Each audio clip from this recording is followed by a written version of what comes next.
वह भल्ला आज 20 दिसंबर 2020 के करंट अफेयर्स आपके सामने लेके हाजिर हूँ।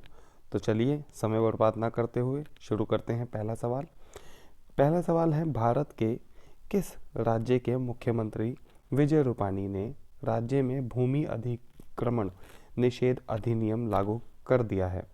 तो ये हैं हमारे मुख्यमंत्री, किस राज्य के हैं? तो 4 ऑप्शन आपके पास हैं, केरल, गुजरात, महाराष्ट्र, पंजाब। तो ये हैं गुजरात के मुख्यमंत्री विजय रूपाणी जी। अब इम्पोर्टेंट फैक्ट देखते हैं। गुजरात के मुख्यमंत्री विजय रूपाणी ने हाल राज्य में भूमि अतिक्रमण निषेध अधिनियम लागू कर दिया है, जिसके तहत प्राप्त शिकायतों की व्यापक जांच सुनिश्चित करने के लिए एक विशेष समिति बनाई जाएगी, जिसकी निगरानी जिला कलेक्ट्रेट करेंगे। इसमें 7 अधिकारी और शामिल होंगे। दूसरा सवाल लेते हैं, हाल ही में किसने मंत्रालय की आर्थिक कूटनीति वेबसाइट का शुभारंभ किया है? तो ये किसने किया है? 4 ऑप्शन आपके सामने हैं, नरेंद्र सिंह, नरेंद्र मोदी, रामनाथ कोविंद, एस जयशंकर। तो ये किया है एस जयशंकर जी ने। ये है एस जयशंकर, विदेश मंत्री एस जयशंकर, विदेश मंत्री हैं एस जयशंकर जी, ये आप याद रखिएगा। हाल ही में मंत्रालय की आर्थिक कूटनीति वेबसाइट का शुभारंभ किया है, जिसका उद्देश्य भारत की आर्थिक ताकत के साथ क्षेत्रीय और राज्यवार ताकत का प्रदर्शन करना है। ये वेबसाइट 2 तरफा प्रणाली के तौर पर काम करेगी। अगला सवाल लेते हैं, तीसरा, FIH पुरुष हॉकी विश्व कप 2023 के लिए उड़ीसा की भुवनेश्वर के अलावा किस और शहर को दूसरे स्थान के तौर पर चुना गया है?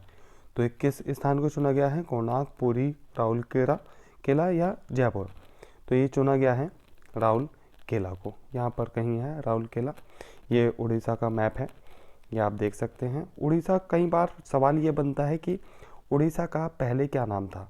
तो उड़ीसा का पहले नाम था कलिंग, जिस पर सम्राट अशोक ने युद्ध करके जीता था।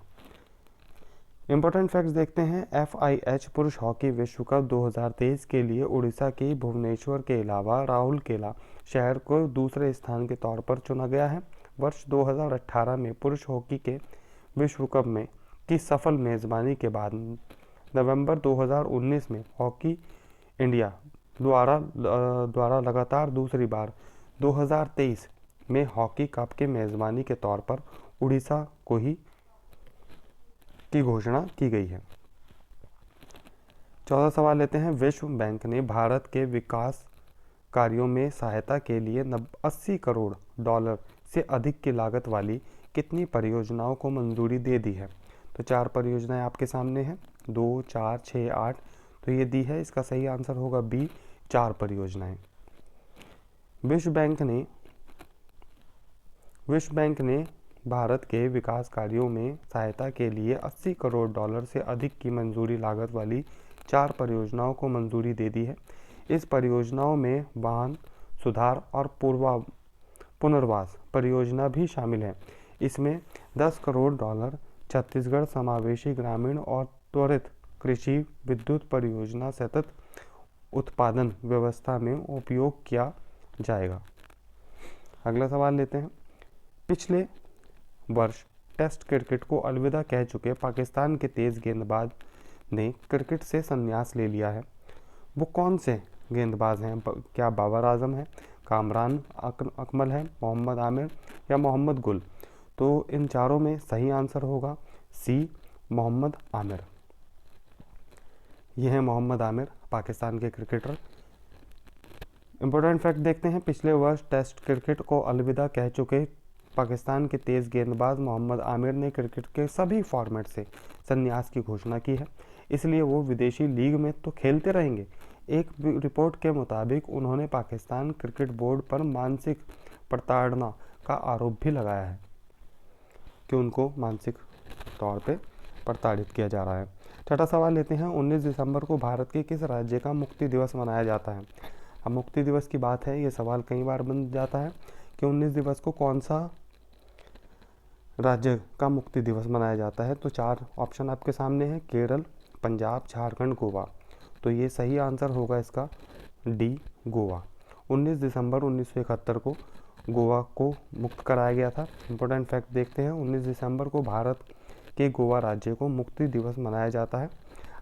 आज ही के दिन भारतीय सेना ने गोवा, दमन और दीव को पुर्तगालियों के कब्जे से मुक्त करा दिया गया था। कब? 19 दिसंबर 1961। अगला सवाल लेते हैं। भारतीय नौसेना और इंडोनेशियाई नौसेना के बीच भारत इंडो संबंधित गश्ती का कौन सा संस्करण आयोजित किया गया है? तो ये कौन सा संस्करण है? 12वां, 23वां, 35वां, 42वां? तो ये किया गया है 35वां संस्करण।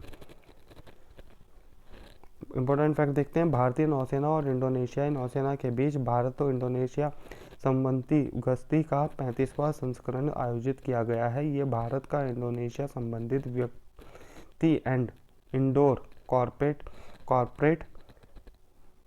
का 35वां संस्करण 17 से 18 दिसंबर 2020 के बीच आयोजित किया गया है। अभी कल ही खत्म हुआ है और 18 तारीख को। 8वां सवाल लेते हैं। फीफा ने किस खिलाड़ी को 2020 का बेस्ट फुटबॉलर घोषित किया है? तो ये 4 ऑप्शन आपके पास हैं। Leonardo Messi, Cristiano, Sunil Chhetri या रॉबर्ट लेवेंडस्की। तो ये किया गया है, इसका आंसर है सी, रॉबर्ट लेवेंडस्की। ये इनकी फ़ोटो है। बायर्न म्यूनिख के रॉबर्ट